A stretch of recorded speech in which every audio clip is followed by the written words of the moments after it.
হর হর মহাদেব। ওম নমঃ শিবায়। শ্রাবণ মাসের শেষ সোমবার। অনেকেই এই দিনটিকে শুধুমাত্র 5টি সোমবারের মতো করে মনে করেন, কিন্তু আপনি কি জানেন ভক্তির সঙ্গে এই দিনটি পালন করার পেছনে রয়েছে এক গভীর আধ্যাত্মিক বিশ্বাস। কথাই আছে, এমন এক সময় এসেছিল যখন এক ভক্তের জীবনে একের পর এক বিপদ নেমে এসেছিল। সংসারে ছিল অভাব, মনে ছিল অশান্তি, আর ভাগ্য যেন বারবার তার পরীক্ষা নিচ্ছিল। কিন্তু সেই মানুষটি মহাদেবের উপর থেকে বিশ্বাস হারায়নি। আর শ্রাবণ মাসের শেষ সোমবারে এমন একটি ঘটনা ঘটেছিল যা তার পুরো জীবন বদলে দিয়েছিল। কি সেই ঘটনা? কেন মহাদেব তার ভক্তের পরীক্ষা নিয়েছিলেন? আর কিভাবে সেই ভক্তের জীবনে ফিরে এসেছিল সুখ, শান্তি এবং সমৃদ্ধি? আজকের ভিডিওতে আমরা শুনব সেই শ্রাবণ মাসের শেষ সোমবারের সম্পূর্ণ ব্রতকথা। তাই মহাদেবের আপনি যদি ভক্ত হয়ে থাকেন, আপনি যদি মহাদেবকে সত্যিই মন দিয়ে এবং দৃঢ় নিষ্ঠা দিয়ে শ্রদ্ধা করে থাকেন, তাহলে ভিডিওটি শেষ পর্যন্ত অবশ্যই শুনুন। কারণ এই কাহিনীর শেষাংশে রয়েছে সেই শিক্ষা যা আমাদের প্রত্যেকের জীবনের জন্য অত্যন্ত গুরুত্বপূর্ণ। হর হর মহাদেব। সনাতন ধর্মের বিশ্বাস অনুযায়ী শ্রাবণ মাস ভগবান শিবের অত্যন্ত প্রিয় মাস। এই মাস এলেই দেশের বিভিন্ন প্রান্তের শিব মন্দিরে শুরু হয় বিশেষ পূজা, জল অভিষেক এবং শিবনাম সংকীর্তন। কেউ দূর দূরান্ত থেকে জল নিয়ে আসেন, কেউ উপবাস করেন, কেউ প্রতিদিন শিবলিঙ্গে জল ঢালেন, আবার কেউ শুধুমাত্র একটি কথা মনে রেখে মহাদেবের নাম জপ করেন, ওম নমঃ শিবায়, ওম নমঃ শিবায়। কিন্তু মহাদেবের ভক্তির সবচেয়ে বড় বিষয় কি জানেন? মহাদেবের কাছে দামি জিনিসের চেয়ে গুরুত্বপূর্ণ হলো ভক্তি। আপনার কাছে অনেক কিছু না থাকলেও আপনি যদি এক লোটার জল নিয়ে আন্তরিক মনে বলেন, হে মহাদেব, আপনার মনের দুঃখ তো আপনি জানেন। কারণ মহাদেবকে বলা আশুতোষ, অর্থাৎ যিনি অল্পতেই সন্তুষ্ট হন। আর শ্রাবণ মাসের সোমবারকে ঘিরে সেই ভক্তির মাহাত্ম্য আরও গভীরভাবে অনুভব করেন বহু শিবভক্ত। অনেক বছর আগের কথা, একটি ছোট্ট গ্রামে বাস করতেন এক দরিদ্র ব্রাহ্মণ। তার নাম ছিল সোমদত্ত। সোমদত্ত খুব বেশি ধনী ছিলেন না। ছোট্ট একটি মাটির বাড়ি, বাড়ির সামনে একটি তুলসী গাছ, আর বাড়ির এক কোণে ছিল ছোট্ট একটি শিবলিঙ্গ। প্রতিদিন ভোরে ঘুম থেকে উঠে সোমদত্ত প্রথমে সেই শিবলিঙ্গের সামনে বসতেন। তারপর চোখ বন্ধ করে বলতেন, হে নীলকণ্ঠ, আমার কাছে দেওয়ার মতো কিছুই নেই, তাই আমার এই সামান্য ভক্তিটুকুই আপনার চরণে দিলাম। তারপর তিনি এক লোটার জল বা এক ঘটি জল শিবলিঙ্গের উপর ঢেলে দিতেন। সোমদত্তের স্ত্রীও ছিলেন অত্যন্ত ধার্মিক। সাংসারিকভাবে অভাব থাকলেও তিনি কখনো স্বামীকে শিব পূজা করতে বাধা দিতেন না। কিন্তু এক বছর শ্রাবণ মাসে তাদের জীবনে যেন একের পর এক বিপদ আসতে শুরু করলো। প্রথমে সোমদত্তের সামান্য জমির ফসল নষ্ট হয়ে গেল। তারপর বাড়ির একমাত্র গরুটিও অসুস্থ হয়ে পড়ল।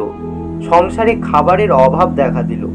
একটি সন্ধ্যায় সোমদত্তের স্ত্রীর চোখের জল মুছে বললেন, এতদিন ধরে আমরা মহাদেবের পূজা করছি, তাহলে আমাদের জীবনে এত কষ্ট কেন? সোমদত্ত কিছু না বলে খানিকক্ষণ চুপ করে রইলেন। তারপর ধীরে ধীরে বললেন, তুমি কি মনে করো পূজা করলে জীবনের কোনো দুঃখ আসবে না? স্ত্রী কোনো উত্তর দিলেন না। সোমদত্ত বললেন, মহাদেবকে আমরা শুধু সুখের সময় ডাকব আর দুঃখের সময় তাকে ভুলে যাব, এটা তো ভক্তি নয়। হে মহাদেব, আপনি যদি আমার পরীক্ষা নিচ্ছেন, আমি সেই পরীক্ষায় আপনার নাম নিয়েই উত্তীর্ণ হতে চাই। দিন যেতে লাগলো। অবশেষে এলো শ্রাবণ মাসের শেষ সোমবারের আগের রাত। সেদিন সোমদত্তের বাড়িতে খাবার বলতে প্রায় কিছুই ছিল না। তার স্ত্রী বললেন, আগামীকাল শ্রাবণ মাসের শেষ সোমবার, আমরা কি মহাদেবকে কিছু দিয়ে পূজা করতে পারবো? সোমদত্ত মৃদু হেসে বললেন, কেন পারবো না? স্ত্রী বললেন, কিন্তু ঘরে তো দুধ নেই, ফল নেই, ফুলও নেই। সোমদত্ত বললেন, মহাদেব কি কখনো বলেছেন তাকে পূজা করতে হলে সম্পত্তি লাগবে, দুধ, দই, কোলা, নামি দামি মিষ্টান্ন লাগবে? তারপর তিনি বাড়ির উঠোনে গেলেন। সেখানে একটি ছোট্ট বেলগাছ ছিল। তিনি গাছটির দিকে তাকিয়ে বললেন, আগামীকাল ভোরে আমি মহাদেবকে জল দেব আর একটি বেল পাই, সেটাই হবে আমার সবচেয়ে বড় নিবেদন। সেই রাতেই তিনি শিবের নাম করতে করতে ঘুমিয়ে পড়লেন। সেই রাতে সোমদত্ত একটি অদ্ভুত স্বপ্ন দেখলেন। তিনি দেখলেন চারিদিক অন্ধকার, দূরে একটি মন্দির, মন্দিরের ভিতর থেকে ঘণ্টার ধ্বনি শোনা যাচ্ছে। 3 বার ঘণ্টার ধ্বনি বাজল। সোমদত্ত ধীরে ধীরে মন্দিরের দিকে এগিয়ে গেলেন। মন্দিরের দরজার সামনে গিয়ে তিনি দেখলেন সেখানে দাঁড়িয়ে আছেন এক বৃদ্ধ সন্ন্যাসী। সন্ন্যাসী বললেন, ভক্ত, তুমি কি খুঁজছো? সোমদত্ত তখন বললেন, আমি মহাদেবকে খুঁজছি।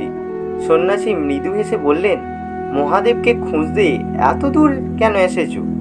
সোমদত্ত অবাক হয়ে বললেন, তাহলে তিনি কোথায়? সন্ন্যাসী নিজের হৃদয়ে হাত রেখে বললেন, যেখানে বিশ্বাস আছে সেখানেই মহাদেব। এই কথা বলে সন্ন্যাসী অদৃশ্য হয়ে গেলেন।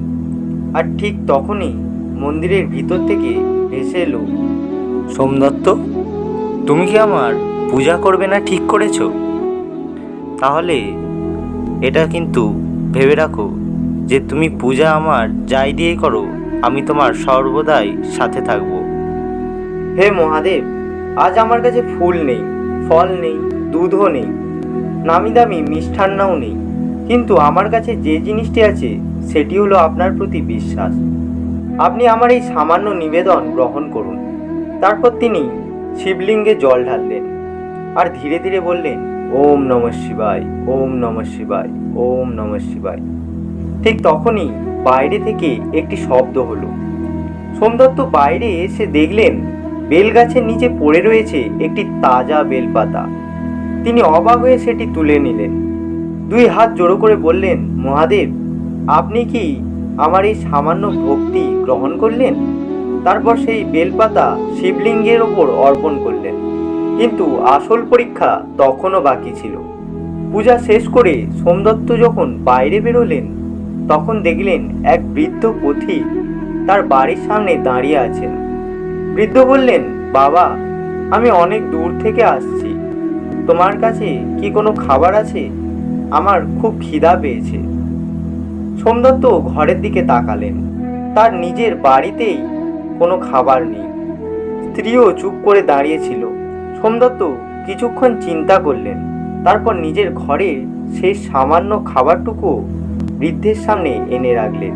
স্ত্রী অবাক হয়ে বললেন, এটা কি করলে? আমরা কি খাবো? সোমদত্ত বলল, যিনি আমাদের জীবন দিয়েছেন তিনি আমাদের না খাইয়ে রাখবেন না। বৃদ্ধ খাবার গ্রহণ করলেন। তারপর সোমদত্তের দিকে তাকিয়ে বললেন, তুমি কি সত্যিই মনে করো তোমার কিছু নেই? সোমদত্ত বললেন, আমার কাছে মহাদেব আছেন। বৃদ্ধ মৃদু হেসে বললেন, তাহলে তোমার কাছে সব কিছুই আছে। এই কথা বলেই বৃদ্ধ ধীরে ধীরে রাস্তা দিয়ে চলে গেলেন। সেদিন দুপুরের পর হঠাৎ আকাশ কালো হয়ে গেল। বৃষ্টি নামলো। দীর্ঘদিন পর সেই বৃষ্টি যেন আশীর্বাদের মতো নেমে এলো গ্রামের ওপর। সোমদত্তের জমিতে নতুন করে প্রাণ ফিরে এলো। কয়েকদিন পর তার ফসলের অবস্থা বদলে গেল। যে গরুটিকে সবাই মৃত প্রায় বলে মনে করছিল, সেটিও ধীরে ধীরে সুস্থ হয়ে উঠল। কিন্তু সবচেয়ে আশ্চর্যের বিষয়, গ্রামের এক ধনী ব্যক্তি, যিনি আগে কখনো সোমদত্তের দিকে ফিরেও তাকাননি, তিনি একদিন এসে বললেন, তোমার সততা আর ভক্তির কথা আমি শুনেছি সোমদত্ত। আমার জমিতে কাজের জন্য একজন বিশ্বস্ত মানুষ দরকার, তুমি কি কাজটি করবে? সোমদত্ত রাজি হলেন। ধীরে ধীরে তার সংসারের অভাব দূর হতে লাগলো। কিন্তু তিনি কখনো এই দিনের কথা ভুলবেন না যেদিন তার কাছে কিছুই ছিল না, সেদিনও তিনি মহাদেবকে ছাইড়ে যাননি। তিনি মহাদেবের পূজা করতে দ্বিধাবোধ করেননি। বহুদিন পর আবার শ্রাবণ মাস এলো। আবার এলো সোমবার। সোমদত্ত আগের মতোই শিবলিঙ্গের সামনে বসে পূজা করলেন। পূজা শেষে চোখ বন্ধ করে বললেন, মহাদেব, আমি আজ অনেক কিছুই পেয়েছি, কিন্তু আমি জানি এগুলোর কোনোটি স্থায়ী নয়। আমাকে শুধু আপনার চরণে ভক্তি দিন, ঠাঁই দিন। ঠিক তখনই তার মনে হলো যে মন্দিরের ভেতর থেকে একটি গভীর কণ্ঠ ভেসে আসছে, ভক্ত, তুমি পরীক্ষার সময় আমাকে ছাড়োনি, তাই তোমার জীবনের সবচেয়ে বড় সম্পদ তুমি ইতিমধ্যেই পেয়েছ, ভক্তি। সোমদত্ত চোখ খুললেন, কিন্তু সেখানে কেউ নাই। শুধু শিবলিঙ্গের ওপর একটি তাজা বেলপাতা পড়ে আছে। সোমদত্ত বুঝলেন মহাদেব তার প্রার্থনা শুনেছেন। এই কাহিনীর আসল শিক্ষা কিন্তু কোনো ধনসম্পদ বা অর্থ পাওয়া নয়। এই কাহিনী আমাদের শেখায় জীবনে দুঃখ আসবে, কখনো অর্থের অভাব হবে, কখনো প্রিয় মানুষ দূরে চলে যাবে, কখনো নিজের পরিশ্রমের ফলও আমরা পাবো না। তখন আমাদের মনে হতে পারে, ঈশ্বর কি আমাদের প্রার্থনা শুনছেন না শুনছেন না? ভগবান কোথায়? কেন আমার সঙ্গে এটা হচ্ছে? কিন্তু ভক্তির পরীক্ষা তখনই হয়। সুখের সময় সবাই ঈশ্বরকে মনে রাখে, কিন্তু দুঃখের সময়ও যে মানুষ বলে যা হবে ভগবানের ইচ্ছাতেই হবে, তাই তার বিশ্বাস সবচেয়ে বড় বিশ্বাস। এবার আসি শ্রাবণ মাসের সোমবারের বা শেষ সোমবারের ব্রত পালনের কথায়।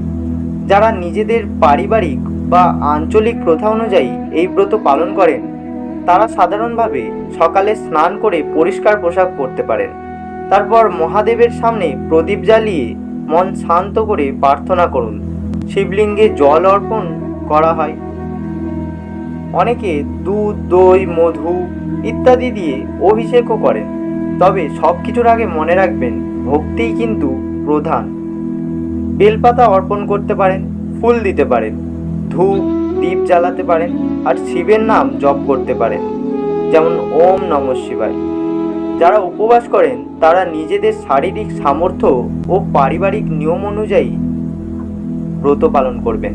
শরীর খারাপ থাকলে জোর করে উপবাস করা উচিত নয়, কারণ ঈশ্বরের কাছে নিজের শরীরকে কষ্ট দেওয়াই ভক্তির একমাত্র মাপকাঠি কিন্তু নয়। শ্রদ্ধা, সংযম, সত্য কথা বলা এবং অন্যের প্রতি ভালো আচরণই ভক্তির প্রধান অংশ। শ্রাবণের শেষ সোমবারে একটি বিশেষ বিষয় আপনি মনে রাখবেন, শুধু মন্দিরে গিয়ে পূজা করলেই সব দায়িত্ব শেষ হয়ে যায় না।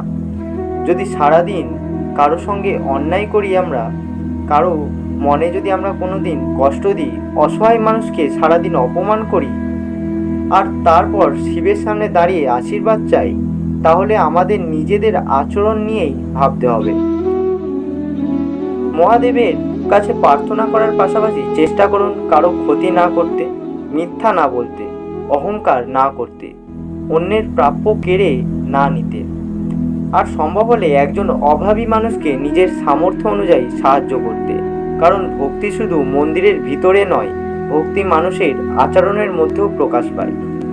আর যদি আপনার জীবনে কোনো কষ্ট থাকে, যদি মনে হয় আপনার কথা কেউ বুঝছে না, যদি অনেক চেষ্টা করেও আপনার সমস্যার সমাধান হচ্ছে না, তাহলে আজ কয়েক মুহূর্ত চোখ বন্ধ করুন, মহাদেবের কথা মনে করুন আর বলুন, হে মহাদেব, আমার সমস্যাগুলো আপনি জানেন। আমি জানি না আমার জন্য কোনটা ভালো।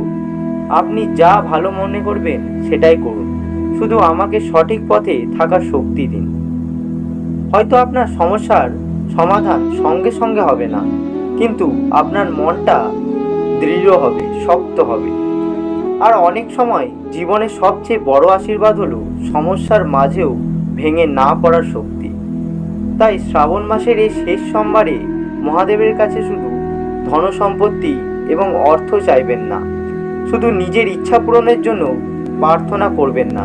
বলুন, হে মহাদেব, আমাকে সৎ পথে রাখুন। আমার পরিবারের ওপর আপনার আশীর্বাদ রাখুন। যারা কষ্টে আছে, দুঃখে আছে, তাদের শক্তি দিন।